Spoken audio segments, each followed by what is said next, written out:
Hello dear students, example number 3.7.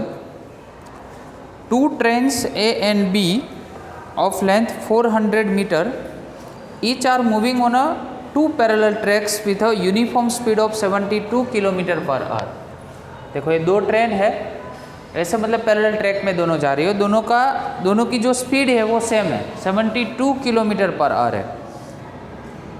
With A ahead of B. देखो A जो है वो बी से आगे है, तो यहाँ पे हमने वही ड्रॉ किया है, ठीक है. और यहाँ पे थोड़ा चेंज कर देते हैं. ये ट्रेन ए का यहाँ पे ड्राइवर है और यहाँ पे ट्रेन बी का गार्ड है, ठीक है. चलो अभी क्या हो रहा है, देखो the driver of B decides to overtake A and accelerated by 1 metre per second. तो मतलब ए का जो ड्राइवर, बी का जो ड्राइवर है वो ए को ओवरटेक करना चाहता है, ट्रेन ए को ओवरटेक करना चाह रहा है. If after 50 second the guard of be just brushes the past of driver A, what was the original distance between them. ठीक है, मतलब अगर ए जो है वो 50 सेकंड के बाद इसका जो गार्ड है इसका ड्राइवर के साथ अगर आगे निकल जाता है तो what was the initial distance, पहले दोनों के बीच में कितना डिस्टेंस होगा वो हमें फाइंड करना है. क्लियर. तो first of all so both the trains have the same velocity. देखो दोनों की वेलोसिटी सेम है, तो दोनों सेम वेलोसिटी से जा रही है, तो जितना डिस्टेंस ये कवर करेगी उतनी स्पीड से ये जा रही है. दैट मीन्स क्या होगा कि ए की स्पीड बी के रिस्पेक्ट में या तो बी की स्पीड ए के रिस्पेक्ट में ऑलवेज क्या होगी, जीरो होगी. आया समझ में. Speed of A with respect to B and speed of B with respect to A always क्या होगी, जीरो होगी. फॉर ट्रेन बी ट्रेन कितने एक्सेलरेशन से जा रही है, 1 मीटर पर सेकंड की एक्सेलरेशन से मतलब आगे जा रही है. तो वी बी ए वो तो जीरो है और टाइम हमें कितना दिया है, 50 सेकंड के बाद ये मतलब इसको ओवरटेक करना चाह रहा है. तो x of t minus x of zero is equal to कितना. आया समझ में. तो x of t minus x of zero is equal to v b a t plus 1/2 a b into t square. ये हमारा फॉर्मूला है.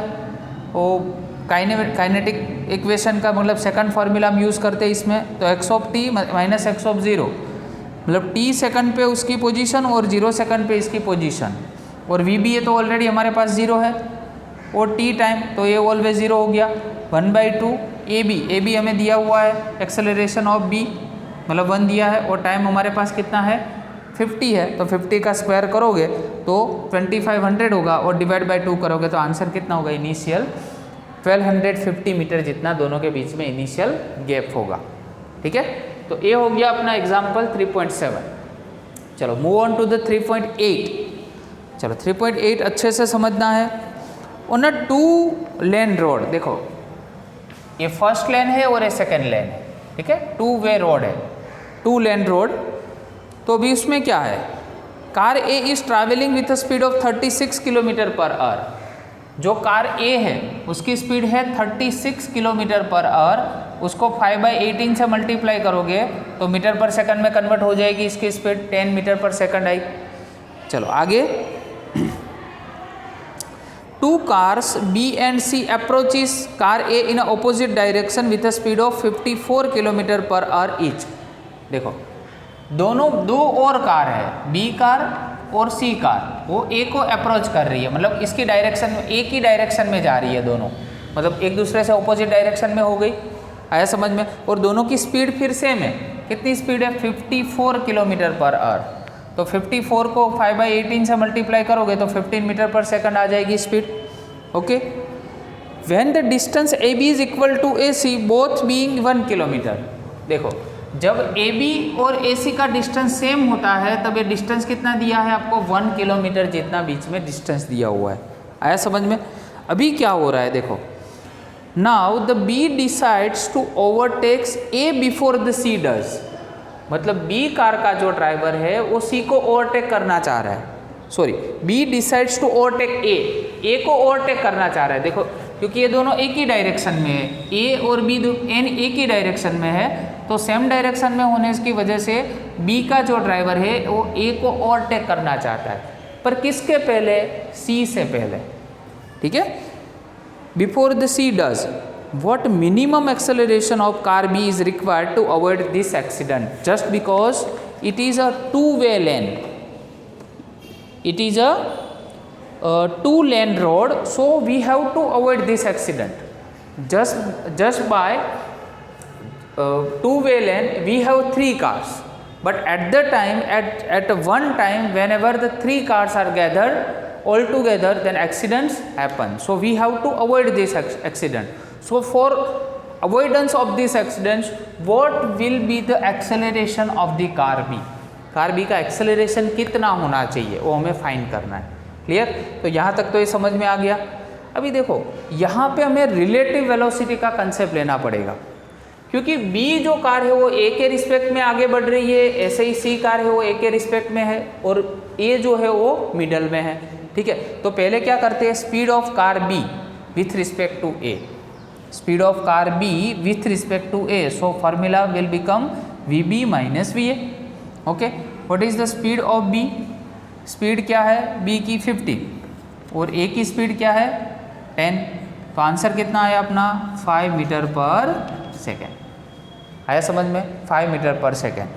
अभी speed of car C with respect to A, speed of car C की जो speed है वो A के respect में, बट देखो यहाँ पे मैं जो रिड्रॉ कर रहा हूँ उसमें B स्पीड इस टाइप पे है और C की स्पीड भी इसी डायरेक्शन में, ये सेम डायरेक्शन में थी, इसलिए दोनों एज इट इज़ हमने यहाँ पे लिखा। But in the case of car C what happens, the car A is moving towards this direction and car C is moving towards this direction, so it is a opposite direction, so we have to be careful at that moment. What is the speed of car C? Car C की speed हमारे पास है 15 minus, और A की speed जो है वो इससे अपोजिट है, अपोजिट मतलब क्या लेंगे माइनस, और A की स्पीड हमारे पास है -10, माइनस माइनस प्लस, तो 25 मीटर पर सेकंड। आया समझ में? तो यहाँ पे हमें सही से ध्यान देना है। ठीक है, इस पॉइंट पे। अभी एक और पॉइंट तो आप जानते हो कि भाई AB और AC वो आपको कितना दिया है 1 किलोमीटर दिया है, मतलब 1000 मीटर होगा।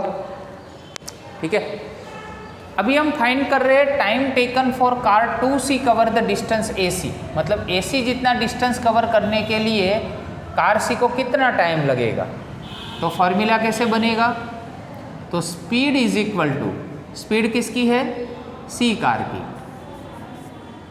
किसके रिस्पेक्ट में A के रिस्पेक्ट, तो speed is equal to distance divide by time होगा। ठीक है, हमें बेटा क्या फाइंड करना है यहाँ पे टाइम, तो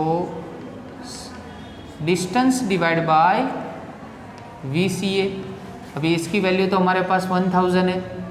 ठीक है, और स्पीड हमें कितनी दी हुई है C की A के रिस्पेक्ट में, तो वो है 25, तो 25 को करोगे यहाँ पे तो 25 4 ज़्यादा, दैट मीन्स 40 सेकंड होगी। आया समझ में? तो C कार की जो स्पीड होगी वो 40 सेकंड में मतलब A तक पहुँच जाएगी।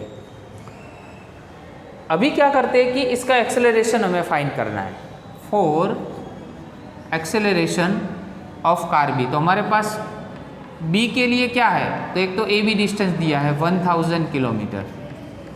ठीक है, और B का हमारे पास वेलोसिटी है, किसके रिस्पेक्ट में है, तो A के रिस्पेक्ट में, वो कितना है हमारे पास 5 है, तो 5 मीटर पर सेकेंड। हमारे पास टाइम है 40 सेकेंड का, और एक्सेलरेशन फाइंड करना है, तो फॉर्मूला था D is equal to V0t plus 1/2 AT²। D4 यहाँ पे लेंगे, सॉरी यहाँ पे B का A के रिस्पेक्ट में है, सॉरी यहाँ पे तो सेम ही है, AB लिखो BA लिखो, दोनों सेम ही है, डिस्टेंस है इसलिए। तो यहाँ पे अभी जो स्पीड है वो यहाँ पे क्या लिखेंगे VBA लिखेंगे, और साथ में बेटा क्या है यहाँ पे टाइम है प्लस 1/2 हो जाएगा। अभी यहाँ पे तो एक्सेलरेशन B का होगा और टाइम भी हमें यहाँ पे दिया हुआ है। चलो ये हो गया 1000। VBA हमारे पास कितना है 5 और टाइम कितना है 40। आया समझ में? 1/2, तो बी का एक्सेलरेशन तो हमें फाइंड करना है, और यहाँ पे अभी हमारे पास है 40, तो 40 का स्क्वायर हो जाएगा। चलो ये 1000 हो गया, यहाँ पे हो गया 200 प्लस 1/2 AB इंटू 1600, ठीक है। चलो इस साइड पे आया तो 800 हो गया, प्लस 1/2 AB, सॉरी ये 1/2 निकाल दो यहाँ पे, क्योंकि यहाँ पे कैंसिल कर दो, यहाँ पे क्या लिखेंगे 800 लिख सकते हैं, तो 800 हो गया, और इसके साथ हो गया AB, 800 सामने कैंसल, तो AB मतलब B कार का जो ड्राइवर है उसको 1 मीटर पर सेकंड की स्क्वायर से एक्सेलरेट करेगा, तो A से पहले C से पहले वो A को ओवरटेक कर लेगा और एक्सीडेंट अवॉइड हो जाएगा। आया समझ में? अभी नेक्स्ट लास्ट एग्जांपल आज का 3.9 समझते हैं। 3.9 का क्वेश्चन मैं पढ़ रहा हूँ, ठीक है। आपको साथ में क्वेश्चन लिखते जाना है, उसके बाद ही आंसर लिखना है। 3.9 2 towns A and B are connected by a regular bus service with a bus leaving in either direction every t minutes। दो टाउन्स है A और B, उसके बीच में एक डेली रूटीन पे एक बस सर्विस चल रही है, और उसमें टी टाइम है, एवरी टी टाइम पे बस अपने स्टैंड से लीव कर रही है। A man cycling with a speed of 20 kilometre per second. A man cycling with a speed of 20 kilometre per hour, एक साइकिलिस्ट है जिसकी स्पीड है 20 kilometre per hour in the direction of A to B, notices that a bus goes past him every 18 minutes in the direction of his motion and every 6 minutes in the opposite direction। तो जैसे ही मतलब A से वो B town तक जा रहा है, तो अपनी ही डायरेक्शन में एवरी 18 मिनट में वो क्या करता है, एवरी 18 मिनट में एक बस उसके उसी डायरेक्शन में जा रही है। वो जो डायरेक्शन में जा रहा है वही डायरेक्शन में एवरी 18 मिनट में बस जा रही है, और वो जो डायरेक्शन में जा रहा है उसके सामने की डायरेक्शन में 6 मिनट पे एक बस अपोजिट डायरेक्शन में आ रही है। तो what is the period T of the bus service and with what speed do the buses ply on this road. मतलब दो हमें फाइंड करना है, एक तो स्पीड फाइंड करना है, और what is the period T of the bus service. तो ये सबसे फर्स्ट आपको बस सर्विस का जो टी टाइम दिया है वो कितना होना चाहिए। तो पहले तो बस की जो स्पीड है उसको v किलोमीटर पर आवर हम अज्यूम कर लेते हो, क्योंकि वो फाइंड करना है। स्पीड ऑफ साइकिलिस्ट हमें दिया है 20 किलोमीटर पर आवर। अभी देखो स्पीड ऑफ बस, साइकिलिस्ट जिस डायरेक्शन में जा रहा है उसी डायरेक्शन में जो साइकिलिस्ट है और बस है उसके बीच में उसकी रिलेटिव वेलोसिटी फाइंड करें तो कितनी होगी, v-20। कौन सी डायरेक्शन में, A to B में। बट इसी स्पीड को आप अपोजिट डायरेक्शन में मतलब B to A में फाइंड करो तो ये कितना हो जाएगा, v+20 हो जाएगा। अपनी सेम डायरेक्शन में जा रहे हैं तो v-20, और सामने अपोजिट डायरेक्शन साइकिलिस्ट इस साइड पे जा रहा है और बस इस साइड पे आ रही है, दैट मीन्स अपोजिट डायरेक्शन, तो क्या हो गया, v+20 हो गया। ठीक है। अभी distance travel by the bus in time t, ठीक है। पहला कितना है कि साइकिलिस्ट जिसी डायरेक्शन में मतलब A to B में जो जा रहा है उसी डायरेक्शन में बस भी जा रही है, ये बस और ये साइकिलिस्ट ऐसे, ठीक है। तो उस डायरेक्शन में एवरी 18 मिनट पे वो एक बस ऐसे जा रही है, वैसे उसको देख रहा है। बट इस केस में कैसा है कि ये साइकिलिस्ट है, वो तो A to B जा रहा है, बट अपोजिट डायरेक्शन में बस आ रही है, और every 6 minute you observe this बस। So what happen here? So this is the time. So we have to make some one formula here. तो फॉर्मूला क्या होगा, देखो यहाँ पे मैं आपको एक्सप्लेन करता हूँ, ये लिखने की जरूरत नहीं, it is not a part of this sum. तो यहाँ पे टाइम है, देखो यहाँ पे टाइम है तो यहाँ पे मेरे को टाइम ही लेना पड़ेगा, तो time is equal to time, तो दोनों क्वांटिटी सामने क्या हो जाएगी, मैच हो जाएगी। बट v-20 क्यों लिया, तो ये स्पीड है और A भी क्या है, स्पीड है। आ रहा है समझ में, A स्पीड है और A भी स्पीड है, तो स्पीड का मीटर पर सेकंड होगा, और यहाँ पे भी ये दोनों का यूनिट भी क्या होगा, मीटर पर सेकंड।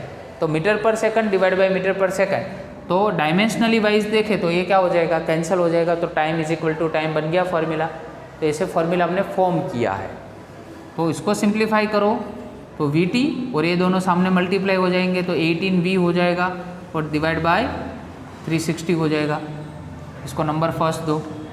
वैसे ही सेम यहाँ पे Vt हो जाएगा और 6V इज इक्वल टू कितना हो जाएगा 120, इसको नंबर सेकेंड दो। क्लियर? अभी now equating both this equation, so 18V minus 360 is equal to 6V plus 120, so 12V here is equal to 480, so we have 440 here, 40 kilometer per hour. The speed of bus is 40 kilometer per hour.